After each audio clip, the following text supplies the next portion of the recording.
What I'm going to do here is make a serving dish for chips and dip. I made one before without planning it.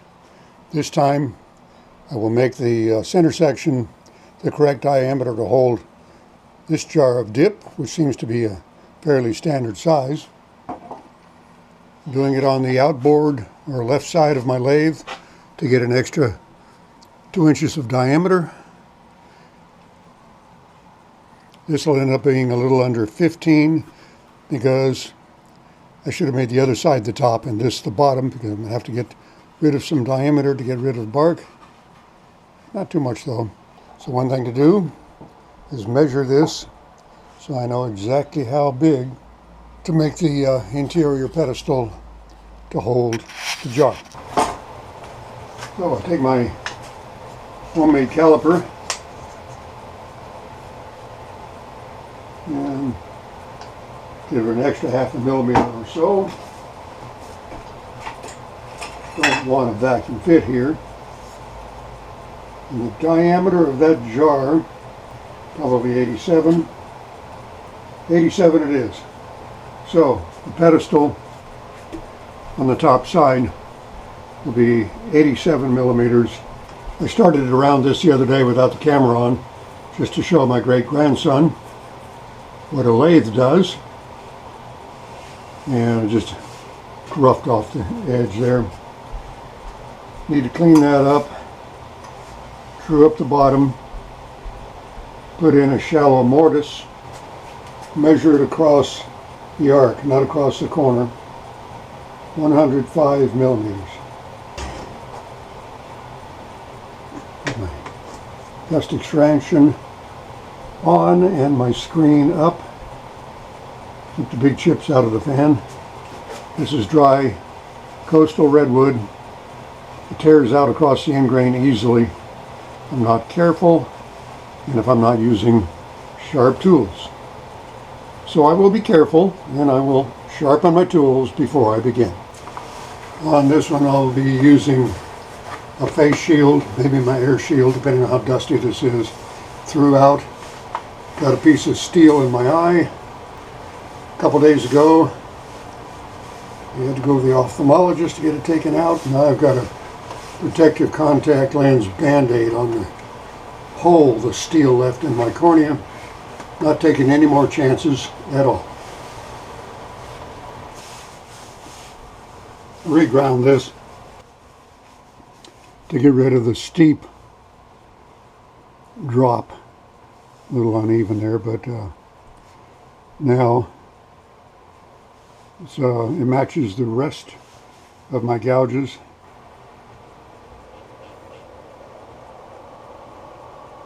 $600.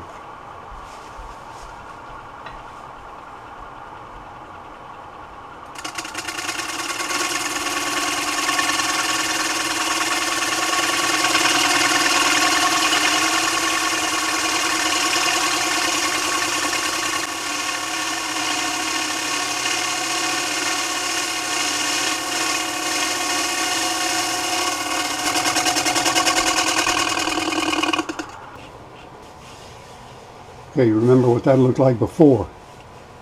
That was very slow, very steep angle, barely slicing that. Okay, I'm going to come up again. I'm going to round this off a little more, make it less like a pie plate. I should true that up before I do anything else.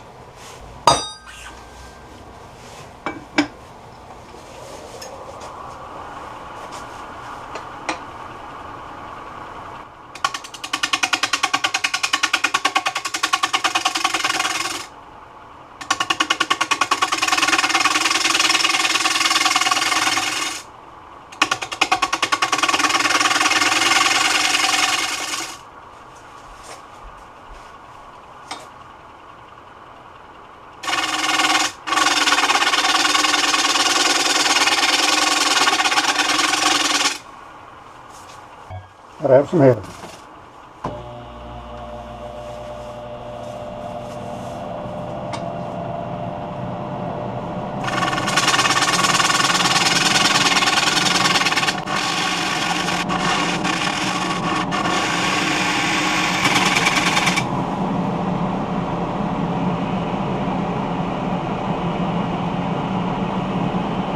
940.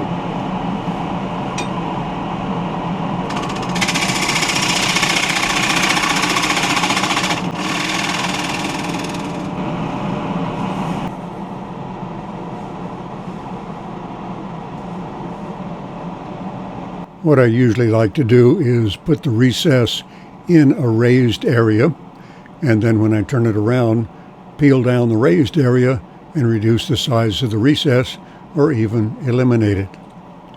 That wasn't going to work this time, but I hadn't figured that out yet.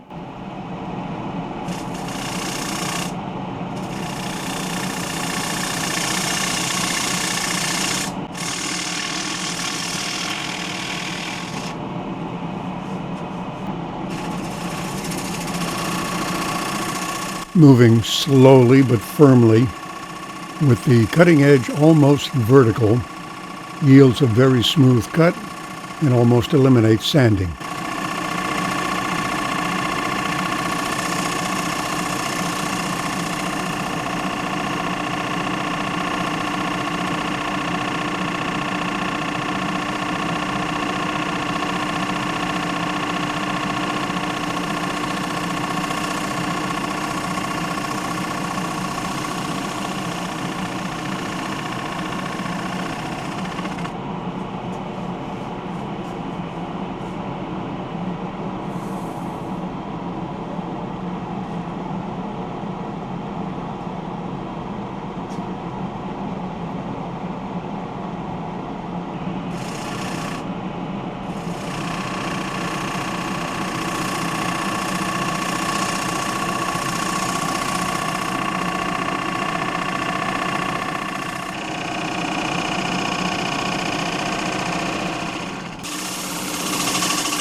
Thanks to Mark Soleil's slicing wood technique, there's no torn end grain in this dry, fibrous wood.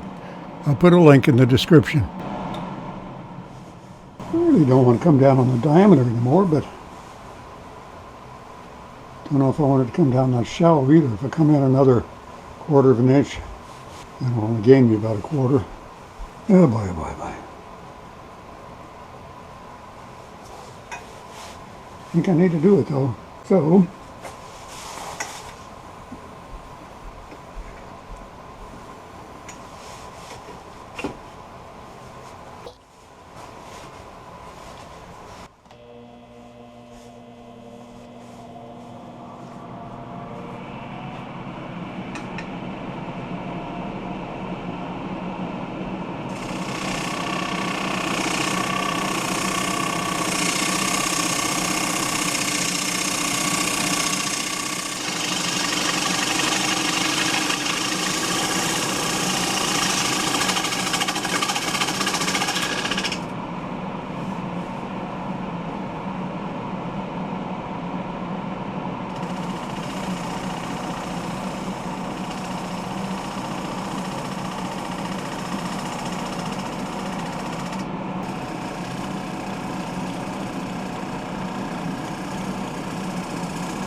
okay, now it's time to shape the bottom.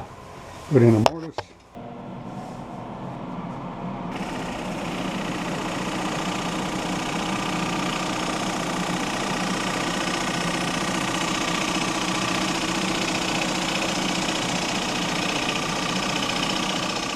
As I formed the raised area in the center and the mortise, it still hadn't occurred to me that I would not be able to take that raised area down later.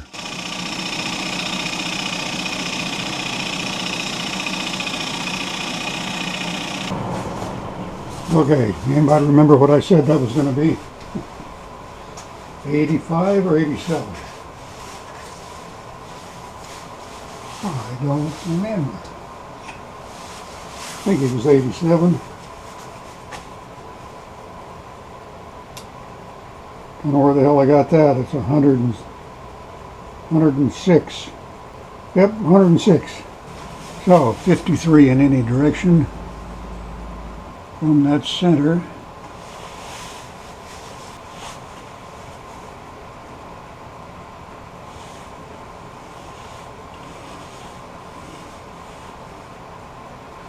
So dovetail mortise, 5 millimeters to the bottom of the dovetail.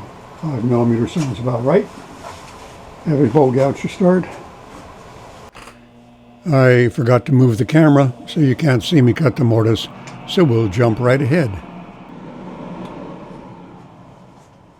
First, set screws.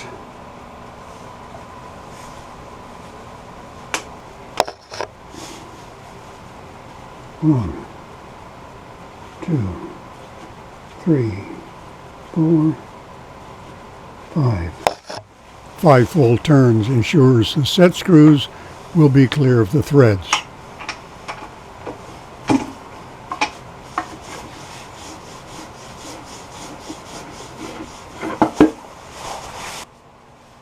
Number 3.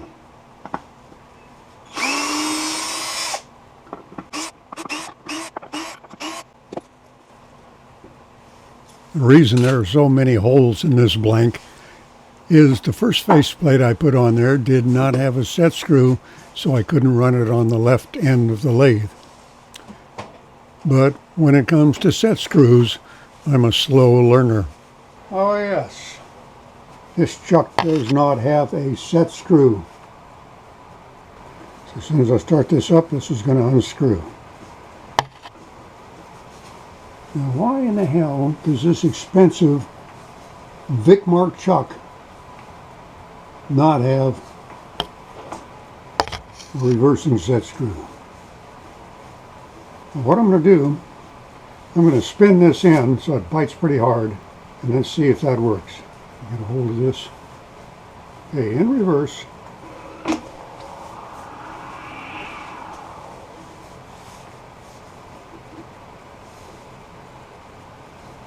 Well, we'll see. This might be a disaster.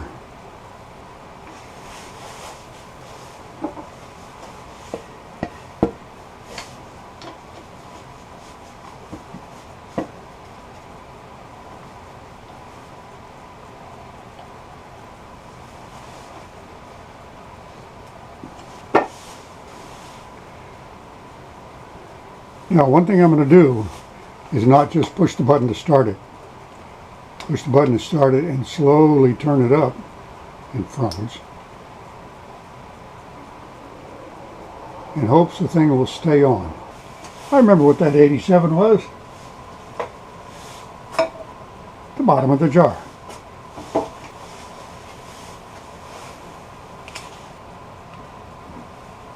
If this goes a little large, that's okay. If it's small, I can enlarge it.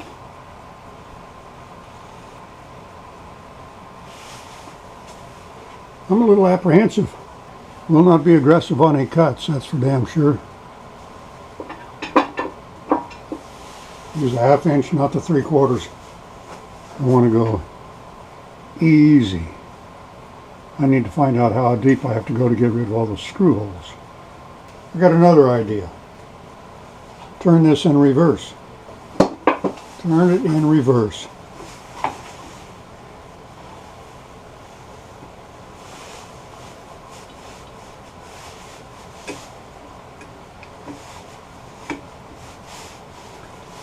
There, just like we knew what we were doing. Except now the tool rest clamp handle is in the way. This has to go elsewhere. No, it doesn't. I fiddled around for a few more minutes and got the tool rest as close to the piece as I could, not as close as I'd like.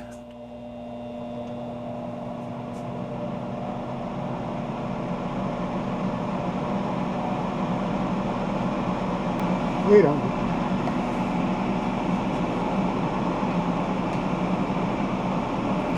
Turning in reverse did not feel right at all.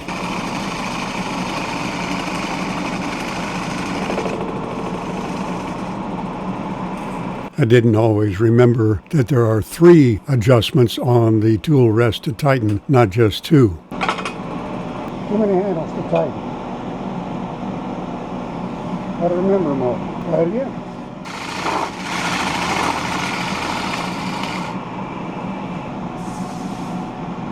I decided to try my luck with a scraper.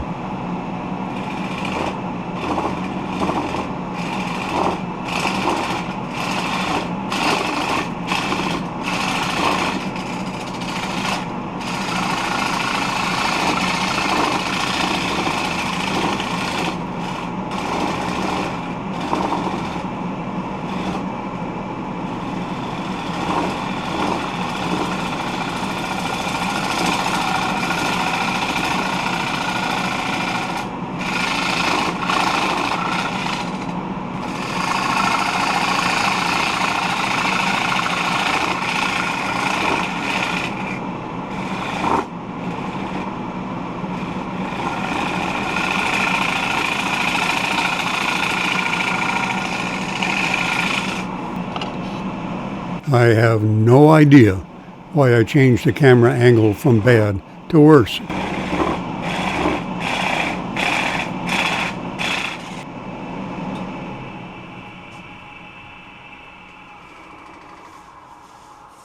Got an awful lot of chatter on here because all of this cantilevered apparatus here.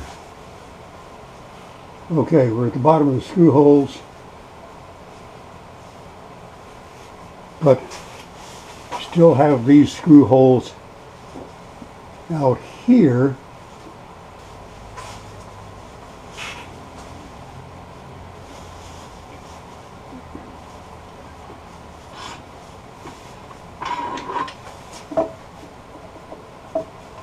That's the size I want that hole.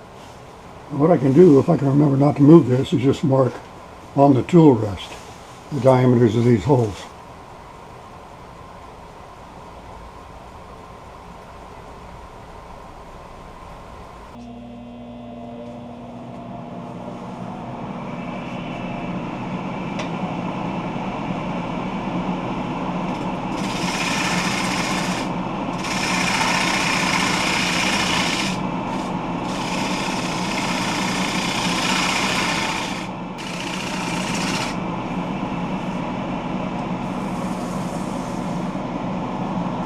The holes are gone.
Okay, this has to come down just a little more.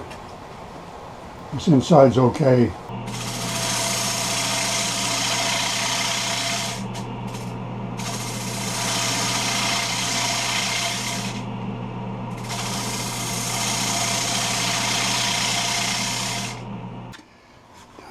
All I have to do now is sand all of this in the back, and then I'll turn it around.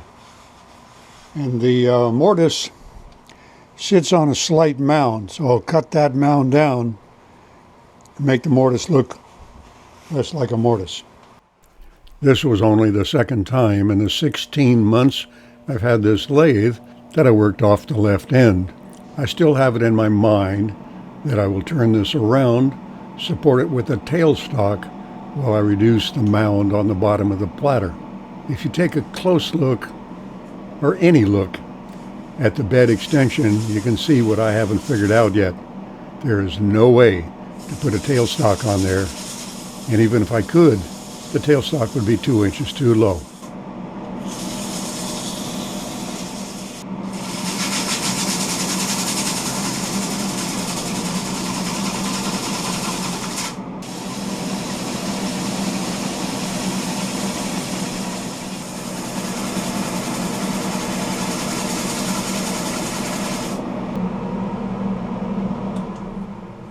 One thing I forgot, there's not going to be any turning this around to take the mortise down because there's no way to put the tailstock on this side because it's too low by 2 inches.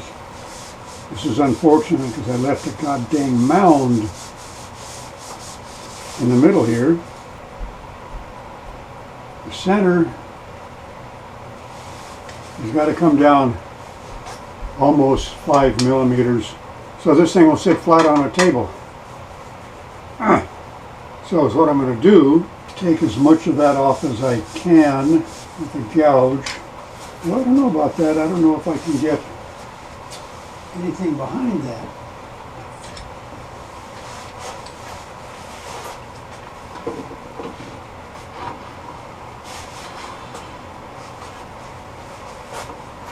Yes, I can.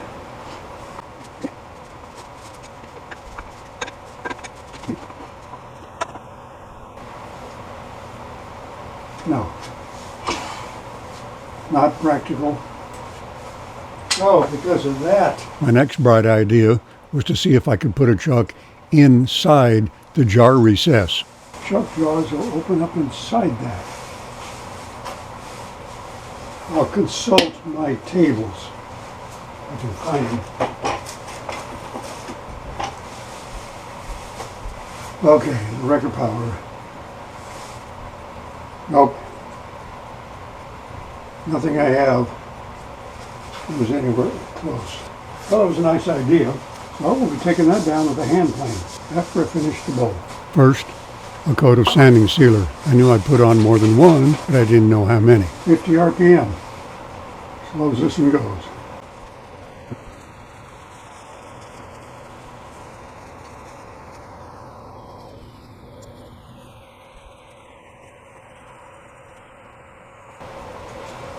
Well, that's it till it dries, and I'll put on another coat, maybe a third, maybe a fourth. I want this one to turn out nice. 2 coats sanding sealer. That's going to be enough. Steel wool.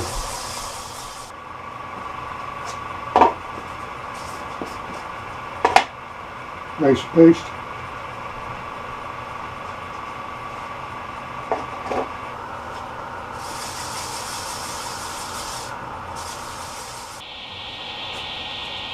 This thing has changed shape so much, I almost want to turn this again, but I don't have enough thickness.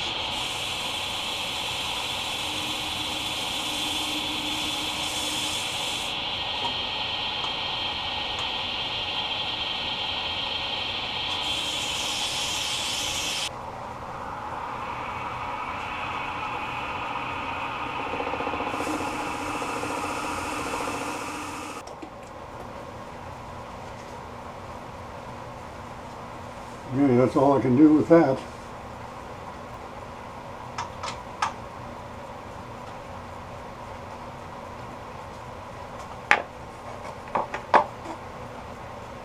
So, see what I got to do is take this all down. I'm going to have to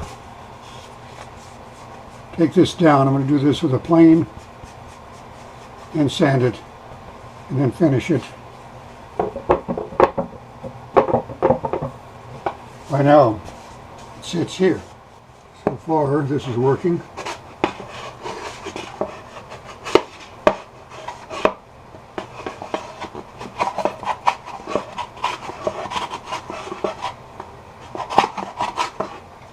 I don't know if I have anything I can set this on to make my life easier, but I think I do.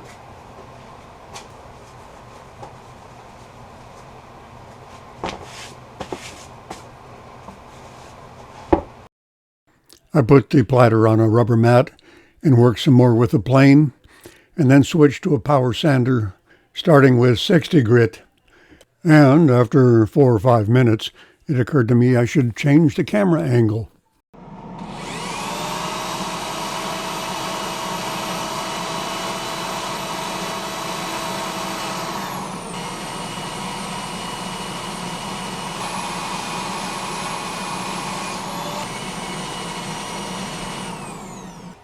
Power sanded it pretty much level, try to get it, still a hump here, but that's right. Try to get it low enough that it will sit. Anything I did?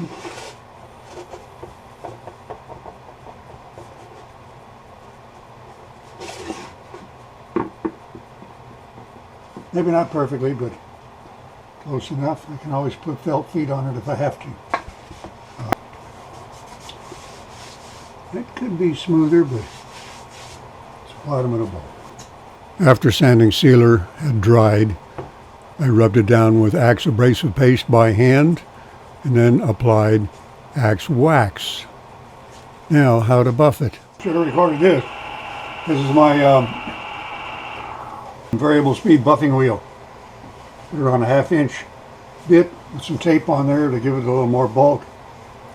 Tape on both sides, keep this from drifting. Block of wood here, a little bit of a divot from the 1/2 inch drill bit, and it's just to keep pressure on this so it doesn't come out of the drive.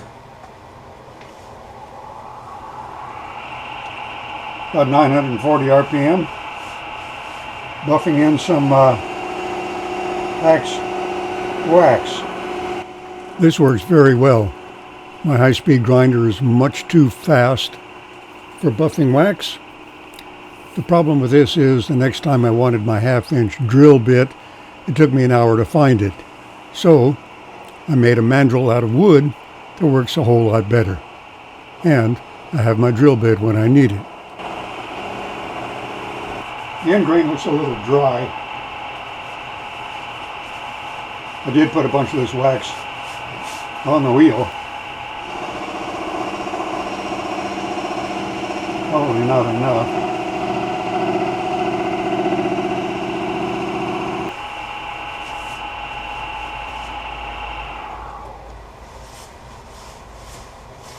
Well, I think that'd be all right. I would have done it differently and realized the limitations of working off the left side, namely no tailstock, imperfect, but that's the right size for the dip.